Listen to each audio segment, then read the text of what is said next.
Sir ఇప్పుడు ఏపీలో ఎవరు అధికారంలోకి వస్తారని చెప్పేసి చాలా మందిలో ఆసక్తి అయితే అలాగే ఉంది సార్. అయితే ఈ ఆసక్తి ఎంతవరకు వెళ్ళిందంటే దుబాయ్లో ఒక ఏఐ రోబో ఉంది సార్. దాన్ని కూడా ఆంధ్రప్రదేశ్లో ఎవరు అధికారంలోకి వస్తారని చెప్పేసి అడిగారంట. మరి ఆ రోబో ఏం చెప్పింది సార్, ఎవరు అధికారంలోకి వస్తారని చెప్తుంది? యాక్చువల్గా ఇది విపరీతంగా వైరల్ అవుతుంది ఇప్పుడు. ఎందుకంటే అందరూ ఎక్కడ చూసినా ఇదే చర్చ. ప్రపంచవ్యాప్తంగా ఆంధ్రప్రదేశ్ మీద ఇంట్రెస్ట్ ఉన్న ప్రతి ఒక్కరు, ఈవెన్ కర్ణాటక, తమిళనాడు నుంచి కూడా అడుగుతున్నారు, సార్ ఎవరు వస్తారు సార్, ఎవరు వస్తారని. ఎందుకంటే క్లియర్ స్వీప్ ఉంటే ఎవరు వస్తారని వాళ్ళే అడగరు, ముందే చెప్తారు. చంద్రబాబు వస్తాడనో జగన్ వస్తాడని ముందే, ఏమంటే సార్ జగన్ వస్తాడంట కదా అని, లేకపోతే చంద్రబాబు వస్తాడంట కదా అని అడుగుతారు. అలా ఎవరు అడగట్ల. ప్రతి ఒక్కరు ఏమడుగుతున్నారంటే, ఏమిటి సార్ మీ ఫీడ్బ్యాక్ ఏంటి, మీకేముంది సమాచారం, ఇదే అడుగుతున్నారు. అంటే క్లియర్గా ఎవరి వైపు లేదు. నిన్న రఘువీరారెడ్డి, ఆయన సీనియర్ కాంగ్రెస్ నాయకుడు, ఆయన కూడా ఎవరి వైపు వేవు లేదు. ఎవరు గెలిచినా 90 నుంచి 97 లోపలే, 95, 97 అలాగా వస్తుంది. అంటే 90+ వస్తుంది తప్ప 100 దాటదు ఇద్దరిలో. కాబట్టి క్లియర్గా చెప్పడానికి ఏం లేదు. అయితే ఇద్దరు కూడా 2000 కోట్లు ఒక్కొక్కరు ఖర్చు పెట్టారు, విపరీతంగా డబ్బులు ప్రవహించింది అనేది ఆయన చెప్పాడు. ఆయన చెప్పిన దాంట్లో కొంత వాస్తవం ఉంది. డబ్బులు 2000 కోట్ల ఎంత అనేది మనకి చెప్పలేం, కానీ ఖచ్చితంగా ఆ స్థాయిలో అయితే ఖర్చు పెట్టారు. పోటాపోటీగా చాలా చోట్ల ఇద్దరు ఇచ్చారు. రెండోది, గతంలో అయితే ఆ డబ్బులు పట్టుకునే వాళ్ళు ఇవన్నీ ఉండేది ప్రతిపక్షాలకి. ఈసారి జగన్ డబ్బులు కూడా ఎక్కడ సపరేట్గా దొరికినట్టుగా మనకి లేదు. అంటే కొంత బీజేపీ జగన్ కూడా కొంత చూసి చూడనట్టు వెళ్తుంది అనేది వాస్తవం. ఎందుకంటే జగన్ వైపు ఫండ్స్ ఫ్లోని కూడా ఆపలేదు. జగన్కి సపోర్ట్ చేస్తున్న ఫండర్స్ ఎవరైతే ఉంటారో వాళ్ళ మీద దాడులు కానీ ఏమీ జరగలేదు. కాబట్టి స్మూత్గా ఇది చెప్పారు. ఆయన ఎవరో ఒక విశ్లేషకుడు, ఇద్దరు మాట్లాడుకొని పంచుకున్నట్టుగానే ఉంది అన్నట్టుగా చెప్పారు. ఎందుకంటే ఇటు తెలుగుదేశం మీద పెద్ద ఆరోపణలు చేయలేదు వైసీపీ మీద వీళ్ళు కూడా ఆరోపణలు చేశారు. పెద్ద ఎత్తున డబ్బులు పంచుతున్నారని వీళ్ళు చేయలేదు, వీళ్ళు పంచుతున్నారని వాళ్ళు చేయలేదు.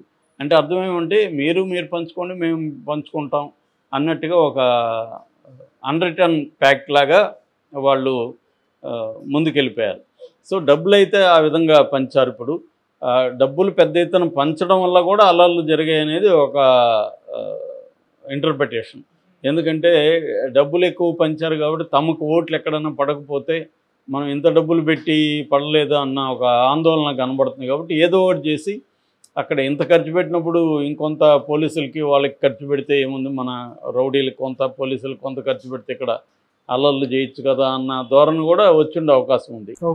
ఎందుకంటే అన్ని డబ్బులతో పనులు అవుతున్నప్పుడు ఇది మాత్రం మనకు నచ్చినట్టుగా ఓట్ పోలింగ్ జరగకపోతే ఇది డబ్బుండే ఏం లాభం అనిపిస్తుంది కదా, ఎంత చేస్తే ఏం లాభం. సో ఆ మెథడ్లో జరిగాయి అన్నమాట. అయితే ఈ క్రమంలో ఏంటంటే ప్రతి ఒక్కరూ ఇంటర్నెట్లో, ChatGPTలో కూడా అడుగుతున్నారు, who is the future CM of AP అని. ChatGPT ఏమో చేతులు ఎత్తేస్తుంది, నాకు 2002 వరకే నా దగ్గర డేటా ఉంది, ఇది మాట్లాడలేనంటుంది. దాంతో జెమినీ ఏఐ కావచ్చు, కోపైలట్ అని ఇంకొక మైక్రోసాఫ్ట్ వాళ్ళతో ఉంది. ఇలాగా ప్లాట్ఫామ్స్ అంతా కూడా అడుగుతున్నారు. అట్లా కాకుండా రకరకాల పద్ధతులు ఎగ్జిట్ పోల్స్ని రిలీజ్ చేసేస్తున్నారు. మామూలుగా అయితే ఎగ్జిట్ పోల్స్ జూన్ 1 6 గంటల తర్వాత మాత్రమే చేయాలి. 6:30 వరకు డెడ్ లైన్ పెట్టింది, కానీ 6 నుంచి రిలీజ్ అవుతుంటాయి. కానీ అప్పటి వరకు చేయకూడదు. కానీ ఇప్పుడు ఏమంటే ఏదో ఒక పేరుతో అప్సెల్గా మేము చేయట్లేదు కదా అన్నట్టుగా అనప్సెల్గా వదిలేస్తున్నారు. మరోవైపు బెట్టింగ్ బ్యాచ్ కూడా కన్ఫ్యూజ్గా ఉంది. ఇంతకుముందు అయితే బెట్టింగ్ బ్యాచ్ క్లియర్గా ఉండేది.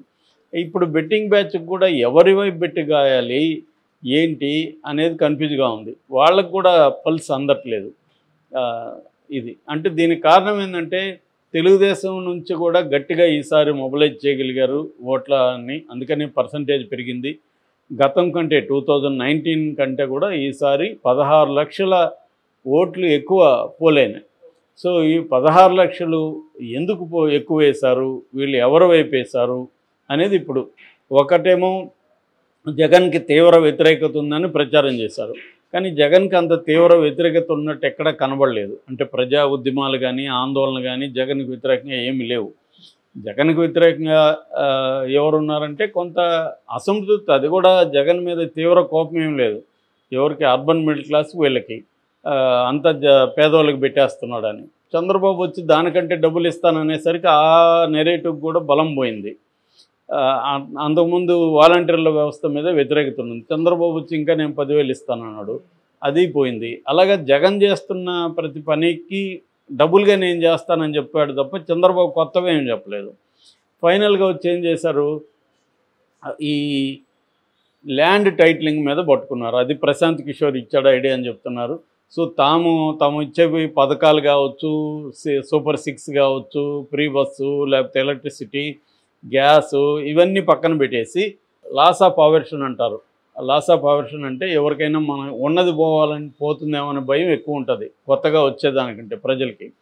ఈ సూత్రాన్ని ప్రకారం మన ల్యాండ్ పోతుందేమో, జగన్ ఆక్యుపై చేసుకుంటాడేమో, ఎందుకంటే ఈనాడు జ్యోతులు ఫుల్ పేజెస్ ఇచ్చారు దీని మీద. సో ఆ భయాన్ని రేకెత్తించారు. ఇన్ని చేసినా కూడా తెలుగుదేశం కూటమిలో కాన్ఫిడెన్స్ లేదు. జగన్కు వ్యతిరేకంగా పెద్ద ఎత్తున పోలైంది అని చెప్పుకోలేకపోయిన పరిస్థితి కనబడుతుంది. నిన్న కూడా మొన్న సండే కూడా ఎడిటర్ మన కొత్త పలుకులో కూడా ఏమన్నాడు, ఎగ్జిట్ పోల్స్ను కూడా మనం ఖచ్చితంగా నమ్మలేము అన్నట్టుగా రాధాకృష్ణ రాశాడు. అంటే రేపు ఎగ్జిట్ పోల్స్ జగన్ గెలుస్తాడన్నా కూడా ముందస్తుగా అవి కూడా నమ్మలేము అని. ఇక్కడ మన కేటీఆర్ కూడా అదే స్టేట్మెంట్, ఎగ్జిట్ పోల్స్ వచ్చినాక ఎగ్జిట్ పోల్స్ విశ్వసనీయత ఎంత అని ఈయన మాట్లాడాడు.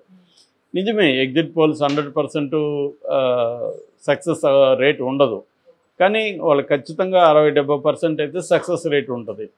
సో ఎందుకంటే ఎగ్జిట్ పోల్స్ అప్పుడు నిజాలు చెప్పకపోతే లాభమే ఉంటాయి. కాకపోతే వాళ్ళు ఆనెస్ట్గా చేస్తారు, కానీ అది పల్స్ అందకపోవచ్చు ఒక్కోసారి. చాలాసార్లు ఏం జరుగుతుందంటే ఓటు నేను ఎవరికి వేసినానని చెప్పకపోవచ్చు. రివర్స్, నువ్వు తెలుగుదేశం వాడు అనుకో, నేను తెలుగుదేశం వాళ్ళకి వేసాను సార్ ఓటు అంటాం, వైసీపీ వాడికి నేను వైసీపీకి వేసాను అంటాం. ఇలాంటివి కూడా ఉంటుంది అనమాట. సో ఇలాంటి అనేక ఫ్యాక్టర్స్ వల్ల కొంత ఎర్రర్ అనేది ఉంటుంది. అయితే ఈ కాంటెక్స్లో ఏమైందంటే చాలామంది బెట్టింగ్ బ్యాచ్ కూడా సర్వే చేయించుకుంటున్నారు. ఆ మధ్య కూడా ఒక ఫ్రెండ్ చెప్పాడు, ఎవరో బెట్టింగ్ బ్యాచ్ చేయించారు, వైసీపీకి 112 వస్తున్నాయని చెప్పాడు. ఇంకొక బెట్టింగ్ అతనేమో మొత్తం అన్ని జిల్లాల్లో సర్వే చేసాము, తెలుగుదేశానికి 99 ఎంతో వస్తున్నాయని వాళ్ళు చెప్పారు. ఇలాగా రెండు వైపులా కూడా చెప్తున్నారు బెట్టింగ్ బ్యాచ్ కూడా. సో ఈ కాంటెక్స్ట్లో ఒక విచిత్రమైన వార్త వైరల్ అవుతుంది. ఆ వార్త ఏంటంటే, దుబాయ్లో ఒక మ్యూజియం ఆఫ్ ఫ్యూచర్ అని ఉంది. అక్కడ మాయా అనే పేరుతో ఒక ఏఐ రోబో ఉంది. అక్కడ రోజు జనం వస్తారు, వచ్చి రకరకాల ప్రశ్నలు అడుగుతారు. ప్రపంచంలో ఏ ప్రశ్న అడిగినా కూడా ఈ మాయా ఇమ్మీడియట్గా ఆన్సర్ ఇస్తుంది, ఏమి తడుముకోదు, గ్యాప్ తీసుకోదు. అందువల్ల అది బాగా సక్సెస్ అయింది. అట్లాంటి మాయాని మన తెలుగు వాళ్ళు అక్కడ దుబాయ్లో ఉన్నారు కదా, వాళ్ళకి కూడా పిచ్చే కదా, ఇంకా మనకంటే ఎక్కువ ఉంటుంది అక్కడ ఉన్న వాళ్ళకి, బయట ఉన్న వాళ్ళకి. వాళ్ళకి ఏంటంటే అంత గందరగోళం ఉంది, ఏం జరుగుతుంది అన్నట్టుగా ఉంటుంది. సో వాళ్ళు రెండోది ఏంటంటే వాళ్ళ ల్యాండ్స్ చాలా ఇక్కడ ఎన్ఆర్ఐ ల్యాండ్స్ అమరావతి చుట్టుపక్కల చాలామందికి ఉన్నాయి. ఆ మధ్య విపరీతంగా కొనేశారు. సో వాళ్ళందరూ కూడా తెలుగుదేశం కూటమి రావాలని కోరుకుంటారు. అందుకని ఎన్ఆర్ఐలో ఎక్కువ ఇంట్రెస్ట్ ఉంటుంది. సో వాళ్ళు వెళ్ళి నిన్న అడిగారంట. మామూలుగా పొట్టని అందరికీ ఆన్సర్ ఇచ్చే మాయా ఏఐ నిన్న ఇది అడిగితే మాత్రం ఏం చెప్పిందంటే, నాకు తెలిసినా కూడా నేను సీక్రెట్గా ఉంచుతాను, చెప్పను అని చెప్పిందంట. ఎందుకంటే ఎలక్షన్ల వరకు, అదే ఎలక్షన్లు అయిపోయే వరకు చెప్పకూడదు కాబట్టి. మేబీ 1వ తేదీ తర్వాత మాయా చూపుతుందేమో చూడాలి. మాయా కానీ ఏఐ కానీ ఎలా పనిచేస్తాయి అంటే, ఆల్రెడీ ఉన్న ఇన్ఫర్మేషన్ని క్రోడీకరించి అది మనకు అందిస్తుంది. ఇది వేగంగా చేస్తుంది, చాలా స్పీడ్గా సెకండ్స్లో చేస్తుంది. ఆల్రెడీ ఉన్న ఇన్ఫర్మేషన్ మనం ఇప్పుడు ఏదైనా ఒక విషయాన్ని అడిగామనుకో, హైదరాబాద్లో ఎంప్లాయ్మెంట్ రేట్ ఎట్లా ఉందని అడిగామనుకో, అది ఆల్రెడీ నెట్లో ఉన్న సమాచారంని గ్రహిస్తుంది. ఇమ్మీడియట్గా గ్రహించి మనకి ఒక ఆర్డర్లో ఇస్తుంది అనమాట. దీన్ని నాకు బుల్లెట్ పాయింట్లో డేటా కావాలి అంటే బుల్లెట్ పాయింట్లో ఇస్తుంది. సో అట్లా ఇస్తుంది తప్ప అదేమి క్రియేట్ చేయదు, అదేమి ఇక్కడ వచ్చి సర్వే చేయదు కదా. ఆల్రెడీ సర్వేలు ఏమేమి ఉన్నాయో చూస్తుంది, దాని నుంచి అది మెజారిటీ దాని ప్రకారం ఏదో ఒకటి తీసుకొని అది ఇస్తుంది. అది మనం ముగ్గురిని అడిగితే మూడు ఇప్పుడు చాట్ జీపీటీ, నేను మామూలుగా ఈ మూడింటిని వాడుతుంటా. చాట్ జీపీటీ, జెమినీ ఏఐ ఏమో గూగుల్ వాడుతుంది, తర్వాత ఏమో కోపైలట్. మూడిట్లో ఒకే ప్రశ్న కాపీ పేస్ట్ చేసి అడుగుతుంటాను. మూడు ఆల్మోస్ట్ సిమిలర్గా ఉంటాయి కానీ డిఫరెంట్ ప్రజెంటేషన్లో ఇస్తాయన్నమాట. కొన్నిట్లో ఎక్స్ట్రాడినరీగా ఉంటుంది. చాట్‌జిపిటి కొన్ని విషయాలు ఆ మధ్య ఒక పోయిమ్ అడిగాను, ఎక్స్ట్రాడినరీగా చాట్‌జిపిటి ఇచ్చింది. ఇంకొన్నిసార్లు జెమినీ ఎక్స్ట్రాడినరీగా ఇస్తుంది. కోపైలట్ ఏమో వాడే ఇంకొన్ని అనుబంధ ప్రశ్నలు కూడా వాడే ఇస్తాడు. దీన్ని మీకు దాని మీద కొడితే ఇంకొంత ఎక్స్ట్రా ఇన్ఫర్మేషన్ వస్తుంది.